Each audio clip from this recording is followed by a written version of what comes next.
Bonjour, bonjour mesdames et messieurs, bienvenue à TextWorld Apparel Sourcing, bienvenue à cette nouvelle édition à Porte de Versailles au Hall 7. Je suis Louis Gérin, un des directeurs artistiques du salon et je vous souhaite la bienvenue à cette conférence et je vous remercie de votre présence. Aujourd'hui, nous allons faire une lecture ensemble de notre trendbook de la saison qui s'appelle Imperfection, qui est mis en scène et mis en recherche en fait par nos équipes. Alors juste un petit point sur la façon de travailler à TextWorld et de notre agence. Nous, on a une lecture extrêmement transversale et vous allez trouver en fait dans ce book des recoupements d'idées, des recoupements d'inspiration, des recoupements esthétiques qui vont nous donner en fait par leur mélange, leur croisement, l'esthétique de demain.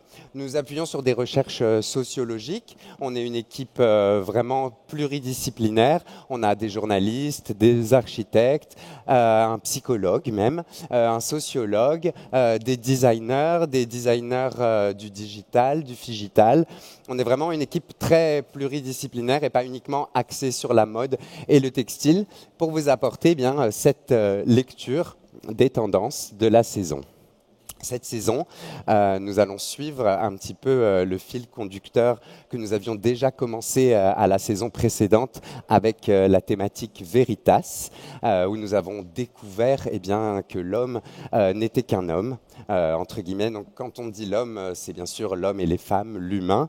Je ne dis pas le consommateur, puisqu'on est avant tout humain avant d'être consommateur, mais c'est vrai qu'on oriente, effectivement, ce sont des tendances de consommation, mais qui sont basées sur de réels désirs profonds de l'humanité et non pas sur des concepts marketing orientés. Donc la saison dernière, avec Veritas, nous avions découvert que nous n'étions que des humains et que nous n'étions pas grand-chose au milieu de ce grand tout, puisque nous faisions partie d'un grand tout et que nous n'étions pas supérieurs. Cette saison, Imperfection, nous pousse encore dans cette contradiction, nous pousse dans cette vision à vraiment nous rendre compte de notre, si je peux me permettre, médiocrité humaine, afin de prendre conscience de nos erreurs pour construire un nouveau futur. L'introduction, nos désirs sont trop grands pour nous. Nous sommes limités et imparfaits, nos désirs sont infinis et utopiques, destructeurs aussi. Mais nous n'en avons que faire. Seul compte le moyen. Le moyen est devenu l'objectif. Nous créons des outils qui nous sont infiniment supérieurs, qui transcendent les limites de cette triste réalité biologique qui enferme nos rêves. Les plaisirs de la chair sont dénigrés, le corps est un balourd, une simple vitrine esthétique. Il n'est plus ce vaisseau qui explore le monde, il est une marque. Ici, nous faisons référence bien évidemment à cette démultiplication des réseaux sociaux, à cette décharnalisation, donc on est complètement décharné dans notre personnalité. Et quand on voit des personnalités numériques aujourd'hui, eh bien ce ne sont que des personnalités numériques, elles n'existent pas dans la réalité. C'est ce qu'on veut mettre en exergue aujourd'hui, cette perfection qu'on essaye de présenter à travers notre double numérique, en fait, n'est qu'une imperfection inexistante qui n'existe que dans le virtuel. Et c'est aujourd'hui ce moment qu'il faut absolument saisir dans l'opportunité en fait de notre humanité pour comprendre et reprendre de l'humilité par rapport à qui nous sommes et par rapport à nos actions. Nous avons accepté notre médiocrité, la suite de notre book précédent, et notre immaturité. Dieu se montre bien silencieux. Ah, ça, c'est sûr. Alors, il faut donner vie à des entités supérieures. Officiellement pour nous servir, en réalité pour nous guider. Nous sommes prêts à abandonner nos choix, nos aspirations, notre liberté pour qu'un être supérieur nous dise quoi faire. Cette référence à l'intelligence artificielle. Nous ne voulons plus décider. Notre monde est devenu trop complexe, trop intriqué. Nous avons construit un jeu que nous ne comprenons plus, dont les règles nous dépassent. Exemple, ce matin, au réveil, le résultat. Depuis un siècle et demi, nous accélérons la production de nos outils pour nous libérer. Et peu importe si l'expérience nous prouve qu'ils nous aliènent. Nous allons toujours plus vite, mais avons toujours moins de temps. Nous avons accès à toujours plus d'informations, mais nous avons toujours moins de connaissances. Et nous nous apprêtons à abandonner notre intelligence définitivement. Ne nous restera que nos imperfections, notre enveloppe charnelle.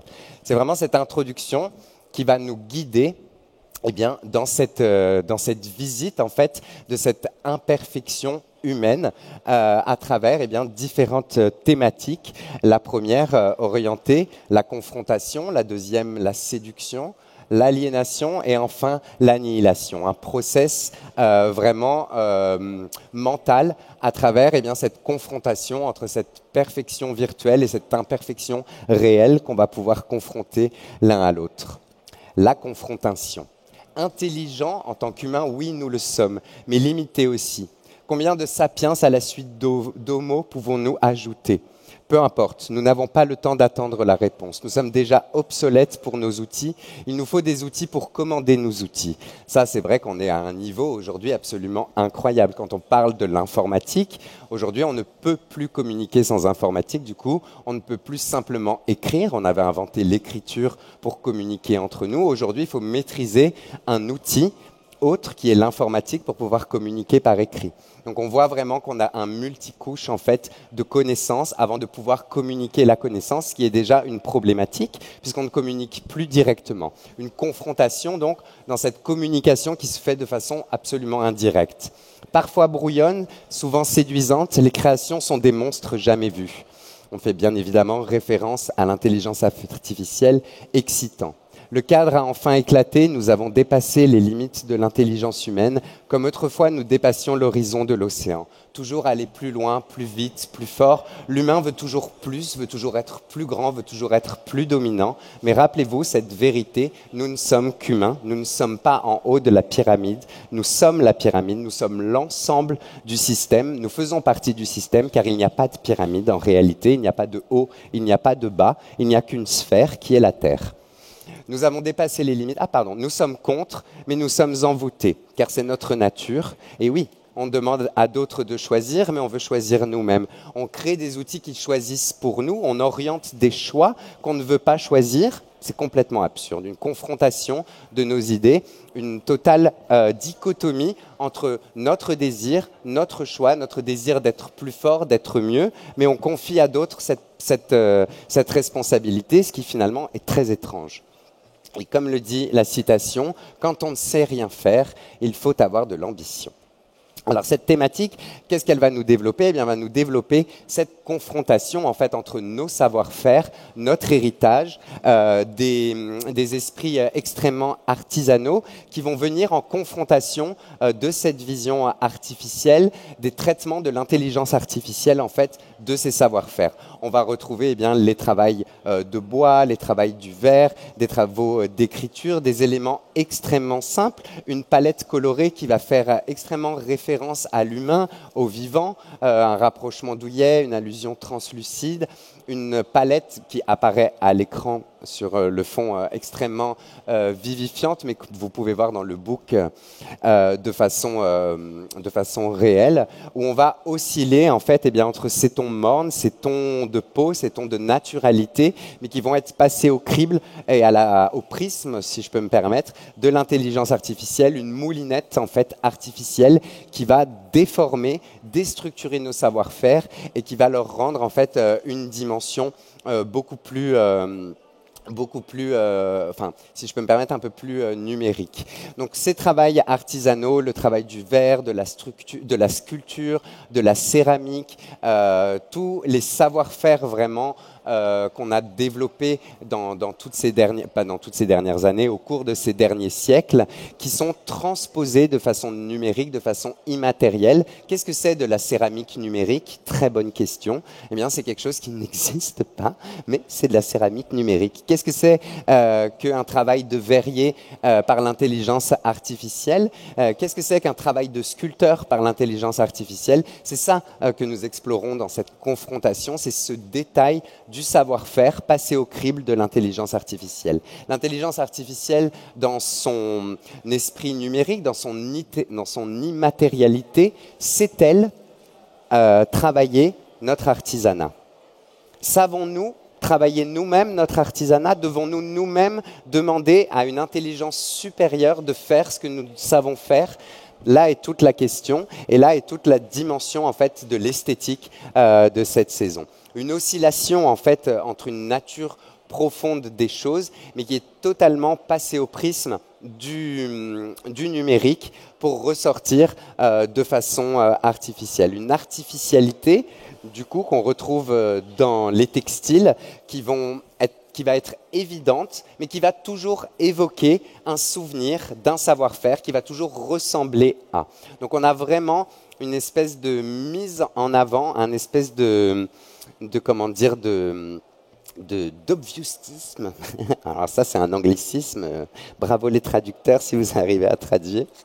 Une espèce d'évidence entre une simplicité et une complexité numérique qui vont se rencontrer pour créer en fait bien la matière et donner corps à la matière, mais toujours un petit peu de façon artificielle.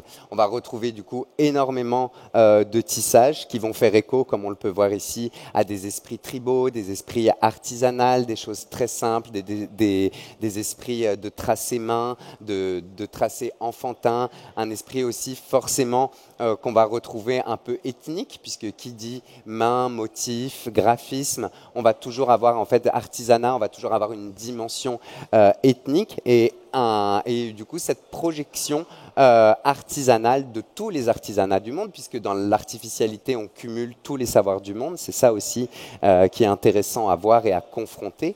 Une personne ne peut pas tout savoir, l'intelligence artificielle elle sait tout. Donc du coup comment assembler ce tout en un, c'est un petit peu ce qu'on va voir. Du coup, des références culturelles qui sont passées au prisme d'une intelligence artificielle qui les mixe et qui les recrache à sa sauce en les remixant.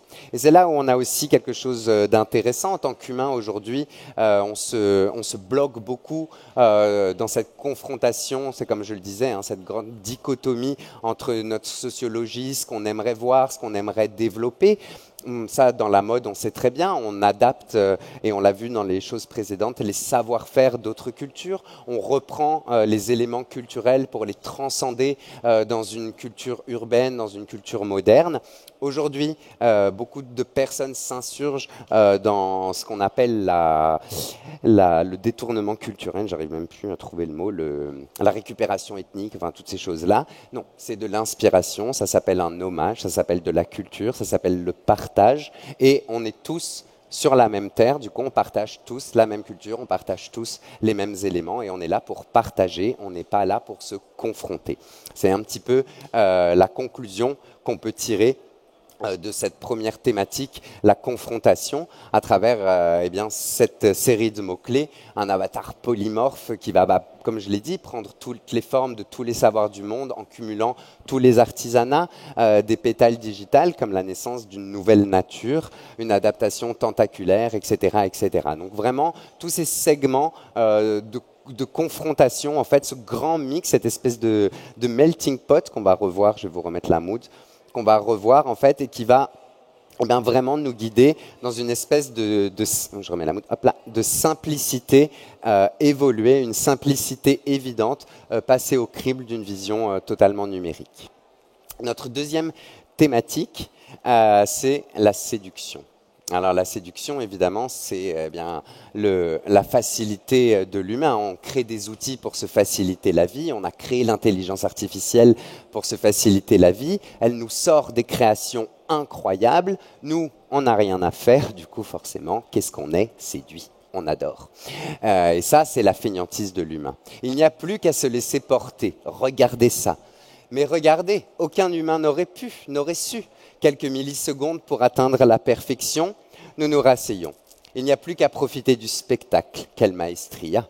Nous sommes sous le charme, papillon dans le ventre, tête qui tourne, c'est presque trop. Au fond de nous, une voix craint de voir le petit Amadeus surdoué devenir un élève attardé. Et c'est ce qui se passe. Les artistes sont poussés de côté, l'intelligence artificielle est mise en avant, la création est quasiment totalement numérique, la création se crée elle-même de notre création. on a laissé partir et finalement on est séduit, encore une fois, on s'est laissé avoir, on est séduit par notre propre résultat. L'homme se contente de regarder comme un narcisse, comme un gros narcissique, sa création en disant « Ah, c'est formidable, je suis génial, c'est absolument incroyable, je peux faire encore plus ». Et du coup, on se gargarise encore plus de nous-mêmes et de notre création et de ce que notre création peut sortir de nous-mêmes. C'est cette séduction à la fois très intéressante puisqu'on va produire des choses nouvelles, on va produire des choses attrayantes, des choses qui sont pratiquement parfaites à nos yeux ou en tout cas qu'on imagine ne pas pouvoir faire puisque l'humain, s'il a créé ce qu'il a fait, il peut aussi le défaire. Ce que l'intelligence artificielle peut créer, l'intelligence humaine peut le créer, l'intelligence collective humaine peut le créer. Mais bien sûr, il est beaucoup plus séduisant de rêver d'avenir avec cette intelligence artificielle qui ne ferait que tout et qui, après tout, c'est elle qui sait. Quand on s'abandonne, on ne souffre pas. Quand on s'abandonne, même à la tristesse, on ne souffre plus. Voilà de quoi parle cette thématique en suivant de cette confrontation, une dichotomie, encore une fois, dans cette séduction que va apporter l'intelligence artificielle, dans cette magnificence qu'elle va créer, ces images parfaites, ces images incroyables, ces idées auxquelles on n'aurait pas pensé, qui nous séduisent, mais qui sont à la fois terrifiantes. Elles sont terrifiantes pourquoi? Parce qu'elles échappent à notre contrôle, elles échappent à nos possibilités mentales. Elles ne sont pas issues de notre mental, mais elles sont issues d'un outil créé par notre mental. Du coup, on les admire comme nos enfants et on en a peur comme des inconnus. C'est un inconnu qui arrive devant nous, on ne sait pas ce que c'est, ça sort de nulle part. Effectivement, l'humain a peur de l'inconnu puisqu'il ne le comprend pas et il ne peut pas le cerner. Il apprend à le comprendre, il l'aime. Eh bien, c'est cette séduction permanente qu'on observe et qu'on va voir en fait à travers une palette extrêmement charnel, une fascination charnelle, un charme langoureux qui va mélanger en fait des esprits et des palettes de derme et d'épiderme, des esprits épidermiques à leur équivalent, si je peux me dire, numérique ou en tout cas à leur équivalent explosif. L'intelligence artificielle en fait va nous emmener à travers, eh bien, comme je l'ai dit, une fascination charnelle, un charme langoureux, un envoûtement dermique. On va être vraiment envoûté par toutes ces couleurs, toutes ces idées, toute cette création, ces formes jamais vues, cette attractivité. Mais du coup, c'est un ascendant, en fait, que l'intelligence artificielle prend pour nous. Elle nous séduit, mais elle nous terrifie en même temps. Des choses qu'on connaît, qui étaient si attrayantes, peuvent devenir absolument terrifiantes, et des choses terrifiantes peuvent devenir insignifiantes. Ce monde auquel nous n'avons pas besoin, dans lequel nous n'avons pas besoin d'intervenir, ce monde virtuel qui finalement est idéal pour nous puisqu'il n'existe pas. Pas de problème d'argent, pas de problème de pollution, pas de problème de rien du tout en fait, de vieillissement, de pourrissement. Tous les problèmes physiques n'existent plus puisqu'il n'y a pas de physique. Eh bien c'est ça, c'est ce charme en fait absolument terrifiant de l'inexistence de la beauté à travers son existence virtuelle. Alors c'est toujours là, quand je parle, accrochez-vous bien, hein, parce que ça part dans tous les sens. Mais c'est vraiment voilà, cette dichotomie entre c'est beau, c'est affreux, ça existe, ça n'existe pas, on aimerait que ça existe, mais vaudrait mieux pas que ça existe, sinon ce serait trop flippant. Du coup, on fait, mais on veut pas faire. Enfin, encore une fois, c'est comme si on entrait dans un jardin fleuri et que toutes les fleurs, elles sentaient la merde. Voilà, c'est un petit peu ça. En fait, ça a l'air très très beau vu de dehors, mais alors quand on rentre dedans, c'est la catastrophe. Et c'est ça que les textiles vont nous exprimer. On va avoir des couleurs très chatoyantes, très séduisantes. On va retourner aussi dans ce rose, hein, puisque bien sûr, dès qu'on a peur de quelque chose, hop, vous le savez, quand l'humain est terrifié, qu'on passe des saisons un petit peu difficiles, etc., le rose revient toujours sur le devant de la scène pour nous rassurer. Ça, c'est un phénomène complètement naturel. Mais là, ces roses, eh ben, du coup, ils vont s'exprimer en fanés, de façon effacée, comme des tissus usés. On va retrouver aussi voilà, toute cette expression naturelle, comme eh bien, une évolution de la nature à travers une séduction. Donc, qu'est-ce qui est très séduisant dans la nature? Les fleurs, l'eau, toutes nos choses très j'ai envie de dire, évanescentes et sympathiques, mais qui vont là se projeter un petit peu de façon terrifiante et qui vont devenir en fait, eh bien, qui vont plus être si mignonnes, comme je l'ai dit. En fait, c'est au-delà du mignon, ça va faire flipper, quoi. C'est un mignon flippant, en fait, si je peux me permettre. Je m'excuse, je suis devant l'écran pour vous depuis tout à l'heure. Je vais mettre par là. Ça va, vous voyez tous bien? De toute façon, vous avez le bouquin. Si vous voulez m'arrêter, que vous ne comprenez pas, vous dites on ne comprend rien. Parce que c'est vrai que ce n'est pas forcément clair. Donc, j'en étais dans cet aspect terrifiant de la nature. Donc, les choses qu'on connaît, qu'on aime, se prélasser, se détendre, humer le parfum des fleurs, prendre le temps, etc. Et bien, du coup, bah, voilà, tout ça, ça va être poussé à l'extrême. C'est comme quand on est amoureux. On a le cœur qui bat, et ben là le cœur il s'emballe tellement qu'on en est à la crise cardiaque, quoi. Donc en fait, on aime, on est séduit, mais on est séduit à en mourir. C'est vraiment ça l'idée, et c'est vraiment ça auquel on va porter attention, cette séduction, cette intelligence artificielle, cette création sans limite, cet espace de liberté que du coup, nous, dans le textile et dans la mode, il faut rendre réel à travers des textiles, à travers une combinaison de couleurs, d'effets, etc.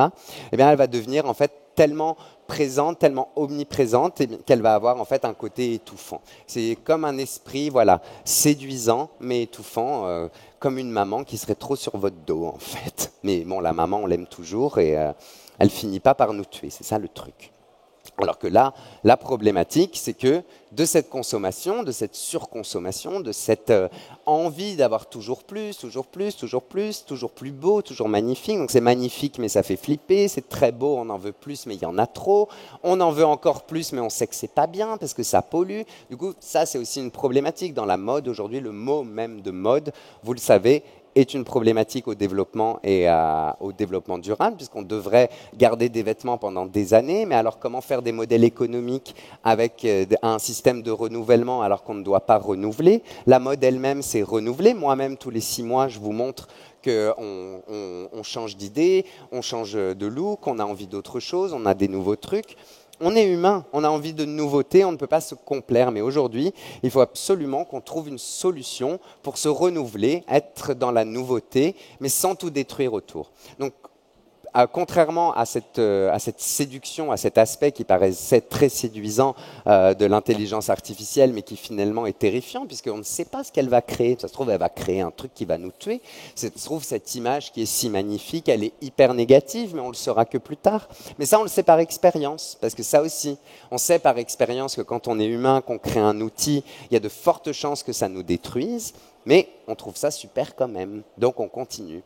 Et tout, du coup, part sur et arrive finalement sur cet aspect que, eh bien, on n'est qu'humain, c'est l'aliénation. Nous avions cru que la liberté était de ne plus avoir à choisir. C'était tout l'inverse. On avait faux. Nous avons abandonné nos décisions à une entité peut-être plus sage, peut-être plus intelligente, peut-être pour le mieux. Mais nous sommes alors esclaves de notre utopie. C'est ce que nous savons faire de mieux. Créer des systèmes si complexes qu'ils nous aliènent, imaginer des outils si élaborés que personne ne sait les utiliser, dessiner des avenirs si parfaits que personne ne peut les atteindre. Exemple, les résultats. Ce n'est la faute de personne, ou de tout le monde. Oui, tout le monde est responsable, mais personne ne l'est. Ça, c'est la grande imperfection de l'être humain. Personne ne prend de décision. Les choses se font, simplement. Et un jour, l'humanité se réveille et elle a perdu les commandes. Elle n'est plus maîtresse de son destin et le plus dramatique, c'est qu'il s'agit certainement d'une bonne nouvelle. Alors là, ça, c'est vraiment ce que nous, on explique. Oui, la vérité, c'est qu'on est humain. La vérité, c'est qu'on est une des espèces de la Terre qui a le plus dommagé la Terre. On est une des espèces qui a le plus tué d'espèces. On est une des espèces qui a le plus tué l'environnement. On est des merdes. Il faut le dire. On est comme un virus. Et il faut bien le dire aussi, il faut en prendre conscience. Et ça aussi, tout ce qu'on a fait, tout ce qu'on a créé de mental dans notre tête, est-ce qu'on parle beaucoup actuellement, par exemple, de ces trucs du genre? Oui, on dit, oui, il y a le féminin, il y a le masculin. Et aujourd'hui, il y a tout un discours par rapport à ça en disant je peux réapproprier mon corps et faire ce que je veux de mon corps. Ça, c'est une chose. Chacun est libre de son corps, il n'y a pas de problème. Mais c'est vrai que si on réfléchit bien, la société a créé des standards qui vont avec le concept du féminin et le concept du masculin. Il y a bien des genres dans la nature physique. Il y a le mâle et la femelle. Ça, on est d'accord. Mais les genres et ce qui est attaché de sociologique au féminin, ça c'est que dans notre tête. C'est comme l'argent, c'est que dans notre tête en fait. Est-ce qu'il y a de l'argent dans la nature? Non, il n'y en a pas. Est-ce que les gens ont besoin enfin je prends plein d'exemples comme ça, est-ce que tout ce qui est, voilà, on le sait, les différentes religions, c'était un petit peu pour guider les gens dans leur hygiène de vie, dans leur quotidien, dans leur développement, pour qu'ils puissent prendre des chemins, qu'ils n'aient pas trop à réfléchir. Mais au final, c'était des guides qui étaient donnés et du coup, chacun n'a pas réfléchi, chacun a suivi un chemin en lui disant voilà, c'est comme ça. Par exemple, on est tous habillés, et d'ailleurs on est tous là pour habiller les uns les autres, c'est ça qui est drôle, mais au final, qui a dit qu'on devait être habillés? C'est nous, parce qu'on avait froid. Mais est-ce que dans les pays où on n'avait pas besoin d'être habillé parce qu'on a chaud, pourquoi ils ne seraient pas à poil? Ça, c'est parce que c'est nous qui avons dit que la nudité, ça n'allait pas par rapport à d'autres idées. Donc c'est ça, en fait, cette aliénation dont on parle actuellement, c'est l'idée pure que l'humain se met en tête, qui doit suivre un chemin par rapport à cette idée, alors que ce n'est pas la nature des choses. Et ça, c'est très intéressant aujourd'hui de voir, et d'ailleurs, vous devez avoir cette confrontation chaque jour dans votre travail, quand la logique économique prime sur la logique humaine, on se dit « je suis fou » et on ne se sent pas bien. Pourquoi? Parce qu'il n'y a pas de logique économique. C'est l'économie, ça n'existe pas. Ça existe, mais ça n'existe que dans notre tête, c'est artificiel à 100%. Et c'est ça, cette aliénation, c'est qu'aujourd'hui, on a créé une société extrêmement complexe, avec extrêmement de concepts extrêmement compliqués, dans le style, moi, je suis français, du coup, je dois me comporter comme ci, moi, je suis une femme, du coup, je dois me comporter comme ça, moi, je suis un gay, alors je dois faire attention à ci, moi, je suis petit, alors je dois faire attention à ça. Et ça, tout ça, ce n'est qu'une idée, ce n'est qu'une illusion, et nous sommes aliénés par cette illusion. Aujourd'hui, finalement, et c'est ce thème d'aliénation qui nous compte, qui nous y rapporte, qu'est-ce qui compte? C'est notre nature profonde. Et notre nature profonde, c'est d'être humain. On va retrouver dans cette idée de nature profonde énormément de références, ce qui est assez drôle d'ailleurs, à la nourriture. Pourquoi? Parce que finalement, si on travaille aujourd'hui pour gagner de l'argent, c'est pourquoi à la base? C'est pour se nourrir. Parce que finalement, l'humain, à part se nourrir et se reposer, il a quoi à faire? À part se reproduire? Sérieusement. Normalement, c'est ça. On se lève tranquille, hop, hop, on déjeune, on a les petits qu'on a fait, hop, on attend que ça se passe, on redéjeune, ça se repasse. Mais toutes les actions qu'on a, en fait, c'est dans notre tête. Et ça aussi, c'est pour ça qu'il faut revenir à des valeurs plus profondes et à des valeurs plus réelles, d'où c'est ce cross-référence entre, d'un côté, on va dire, la bouffe, les éléments naturels, l'artificialité de la bouffe, parce que ça aussi, on s'est aliéné avec l'agroalimentaire. C'est hyper compliqué aujourd'hui pour un urbain d'imaginer cultiver sa propre nourriture. Impossible. Du coup, ça aussi, c'est un système qu'on a créé avec les villes, l'urbanité. On s'est foutu dans un système, en fait, duquel on ne peut plus sortir. Et du coup, on se retrouve, en fait, confronté à une réalité alternative créée par nous-mêmes, qui est développée par une intelligence artificielle, qui nous montre nos réalités artificielles qu'on a fait nous-mêmes. Donc finalement, on est comme dans un espèce de métaverse de nous-mêmes, où on ne fait qu'avancer, avancer, dans une représentation mentale, en fait, de ce qu'est la nature autour de nous. On a donné du sens, et on a donné des mauvais sens, en fait, aux choses. Une fleur, vous en avez devant vous, bien sûr, c'est très joli pour l'être humain, mais en réalité, c'est utile. En réalité, ça donne à manger à tout ce qui nous fait vivre autour de nous. Pas de végétaux, pas d'animaux, pas d'humains. Et d'ailleurs, on dit animaux, mais en fait, l'humain est un animal, tout simplement. Et il faut bien voir aussi que les plantes, elles étaient là bien avant l'humain, et c'est elles qui ont fait l'humain. Donc forcément, il faudrait un petit peu aussi faire un lien de cause à effet. Et c'est ce qu'on va retrouver dans ces thématiques, c'est l'exploration en fait de cette matière organique qui est devenue totalement inorganique à travers notre pensée, et on va mettre en scène en fait finalement ces concepts. Donc là c'est des choses très flat, très basiques, j'ai envie de dire, mais qui expriment en fait un reflet de cette aliénation de la nature, c'est-à-dire une espèce de vision de la nature qui n'est pas ce qu'elle est. C'est-à-dire cette surinterprétation des choses, cette surinterprétation du visuel, cette surinterprétation de la nature réelle des choses par l'être humain, la conceptualisation de la nature, c'est ce qu'on va retrouver à travers les textiles du coup, de cette thématique de la saison. Des références bien sûr à la nourriture, à la matière, aux minéraux, aux éléments, au feuillage, aux jeux simples de la nature, mais passer au prisme à nouveau de notre vision, si je peux me permettre, destructrice. Donc c'est vraiment comme un espèce de pas en avant où on va vraiment accepter cette espèce de mystère qui nous entoure, qui n'est pas un mystère, puisqu'on est ce mystère, mais nous, on veut que ce soit un mystère. On vit simplement et on a chaque instant pour vivre dans l'immédiateté, dans la spontanéité, comme ce qu'on dit l'instinct animal. Mais nous, on a voulu mettre du sens à tout ça et on est trop aliéné par ce sens. Et d'être trop aliéné par ce sens, c'est ce qu'on a vu. On a donné les rênes parce qu'on a tellement complexifié l'affaire qu'on a donné les rênes à des outils qui nous permettent de mieux comprendre ce que nous-mêmes on a créé qu'on ne comprend plus, mais en même temps on ne peut plus le comprendre parce qu'il n'y a rien à comprendre, ce ne sont que des idées à nouveau. Eh bien ça, en fait, ça nous fait penser finalement que oui, on ne sert plus à rien, nous sommes qu'humains. Donc finalement, si on fait un surhumain par la pensée, puisque quelle est la différence pour nous entre un humain et un animal? C'est que nous, on communique entre nous, mais les animaux, ils communiquent de la même manière, ils voient la même chose, ils entendent la même chose, ils vivent dans le même monde, ils respirent le même air, ils ont le même organisme, ils ne sont pas moins bien que nous, ils ne sont pas moins organisés, ils ne comprennent pas moins le monde. C'est juste qu'eux, ils sont une autre espèce, et que nous, on en est une autre, et que du coup, on est deux espèces qui ne pouvons pas communiquer clairement. On peut communiquer clairement entre êtres humains. Les animaux communiquent clairement entre eux, mais pas en interespèces. C'est la même chose pour les plantes. Les plantes communiquent clairement les unes avec les autres, mais elles ne communiquent pas avec nous. Voilà, c'est ça simplement. Mais nous, on a voulu dire, ah ok, nous, on a cette vision, on comprend ça comme ça, du coup, c'est comme ça. Et du coup, on a donné tout ce sens. Et nous voilà partis, en fait, aujourd'hui, avec une intelligence artificielle. Donc, c'est là le mot-clé, artificielle, comme toutes nos idées, où finalement, on a laissé notre intelligence devenir quoi? Artificielle.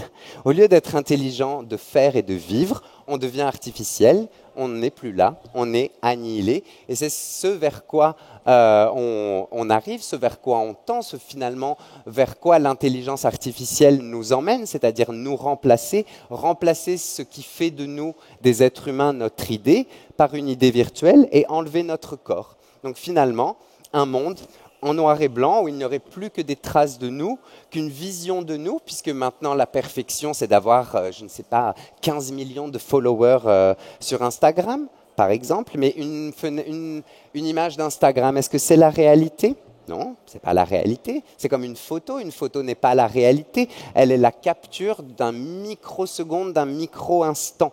Donc oui, elle représente une réalité, mais une réalité qui est passée. Eh bien, Instagram, c'est pareil. Les réseaux sociaux, c'est exactement la même chose. C'est une vision artificielle d'un monde artificiel, d'une vision parfaite. Je donne un exemple. On a tous les jours les Instagrammeurs, vous les connaissez bien, et tous les influenceurs sont hyper contents de leur travail, c'est super, ils sont invités partout, etc., etc. Mais dans la réalité de leur vie, en fait, qu'est-ce qui se passe? On a un système qui leur donne du like sur du mensonge. Parce qu'en fait, quand quelqu'un poste quelque chose, c'est quelque chose qu'il aime, mais ce n'est pas lui. C'est une vision de lui-même qui va donner à voir. Donc du coup, est-ce que vous ne pensez pas que c'est très difficile à un moment de la vie, en fait, d'être apprécié pour ce qu'on n'est pas, au lieu d'être apprécié pour ce qu'on est? Bien sûr, la mode, c'est ça, c'est donner une image de soi-même, mais on est quand même dans la réalité. Dans la virtualité, on donne une image de nous-mêmes virtuelle. C'est là où elle est la petite différence, c'est qu'en fait, on commence à admirer et à suivre des choses qui n'existent plus en se disant que c'est ce qui existe, alors que les gens qui les créent savent que ça n'existe pas et eux-mêmes sont perdus dans cette réalité alternative qu'ils créent. Donc c'est toute cette dichotomie en fait entre la réalité de l'humain, notre présence physique, et, comme je l'ai dit, cette immatérialité qui va prendre le pas et qui finalement nous fait disparaître de notre corps, fait disparaître en fait tout ce qui existe dans notre vision. On a les couleurs, donc les couleurs. Pourquoi pas de couleurs? Puisqu'effectivement, si on sort de la réalité de l'humain et qu'on va dans l'artificialité donc de la matière, la couleur n'existe pas, puisque la couleur est une synthèse du cerveau humain, des longueurs d'onde, de comment on peut les percevoir selon de comment ça réfléchit sur la matière. Et ce qu'il faut bien comprendre aussi, c'est que les couleurs que nous, on voit et qu'on interprète, en tant qu'humains, on est les seuls à voir ça. Un chat voit pas ça, une plante voit pas ça. Aucun être vivant sur cette terre ne voit de la même façon que nous et ne perçoit avec ces couleurs. Donc finalement, le monde qu'on a défini de façon colorée, jaune, bleu, orange, vert, il n'existe de ces couleurs que pour nous. Du coup, si on le projette dans une artificialité, qu'est-ce qu'il y a? Plus de couleurs, puisque la réalité, la vraie réalité de notre dimension, c'est que les couleurs sont notre interprétation humaine, alors que la réalité ne sont que des longueurs d'onde et une physique profonde de la matière. C'est ce qu'on va explorer dans cette thématique d'annihilation, une absence de couleurs avec énormément de matière, des esprits au-delà de ce qu'on avait pu voir au début. On avait pu voir vraiment des esprits très artisanaux, des références culturelles, des références à des éléments concrets, à des admirations de l'être humain. Là, dans cette thématique, on va avoir pratiquement pas de référence à rien, en fait. On va être comme au début de la création, comme dans ce Big Bang, dans cette matière qui tourne, puisque quand on est dans l'espace, c'est le noir, c'est l'absence de matière, il n'y a rien, il n'y a pas de lumière, du coup il n'y a pas de couleur, du coup il n'y a que de la matière en fait. Et c'est ça qu'on va essayer de retranscrire, c'est cette réalité de la matière avec leur toucher, avec énormément de textures, de relief, mais un relief qui va finalement faire peur puisqu'on va découvrir la réalité de la nature profonde des choses et on va essayer à travers le textile de révéler la nature profonde des choses en évitant le faux semblant de notre projection virtuelle à travers l'artificiel. Ça va être finalement le mouvement inverse de cette projection vers l'avant. On va avoir comme un pas de retenue en fait sur que crée l'intelligence artificielle avec tout notre savoir. Au final, quelque part, la réponse de que faire de tout notre savoir, c'est de l'oublier, de ne pas le suivre et de suivre simplement notre instinct profond, notre nature profonde, de simplement ressentir le monde autour de nous, de vraiment l'appréhender avec beaucoup de j'ai oublié le mot. Beaucoup de... Oh là là, je vais le trouver, ce petit mot. Beaucoup de... Ah là là, comme les animaux, quand on découvre quelque chose, beaucoup d'intuition. Voilà, c'était ça. Ça a été dur à sortir. Hein. Donc on va en fait avoir du textile et de la matière qui va plus exprimer quelque chose d'intuitif et que quelque chose de vraiment affirmé. On va vraiment plus retourner vers notre nature profonde à travers du coup cette gamme de la saison, voilà, les star colors de la saison, des expressions en fait de la profondeur de notre âme, de la profondeur de ce que nous sommes en tant qu'humains, de ce que nous pouvons percevoir, plutôt que de cette vivification du monde et de cette surinterprétation qu'on peut faire des choses que nous sommes. C'est en ça qu'on a vraiment choisi de thématiser l'imperfection, l'imperfection en fait de notre nature, à travers le fait que nous sommes faits tels que nous sommes. Du coup, nous sommes parfaits puisque la nature ne fait pas d'erreur. Donc, du coup, pourquoi vouloir aller au-delà du naturel, dans le surnaturel de l'artificialité, puisque nous ne sommes pas artificiels, nous sommes réels. Donc, c'est vraiment toute une réflexion extrêmement profonde cette saison sur la naturalité des choses, la réalité de la nature des choses et leur projection dans un futur confronté à cette artificialité de l'intelligence artificielle. J'espère que ça vous a inspiré. Je vois que ça vous laisse très circonspect. Du coup, si vous avez des questions, n'hésitez pas. Et en tout cas, je vous invite à découvrir les textiles qui sont dans le book au forum principal au niveau 3. Et sur les 2 forums Apparel Sourcing Highlight et Texworld Highlight, une sélection beaucoup plus large de textiles de la saison qui vous guideront à travers ce que nous venons de voir, cette imperfection de l'être humain. J'espère que ce n'était pas trop imparfait et je vous souhaite une excellente fin de journée à tous et un très bon salon et de très belles collections plus parfaites les unes que les autres. Merci beaucoup, messieurs, dames.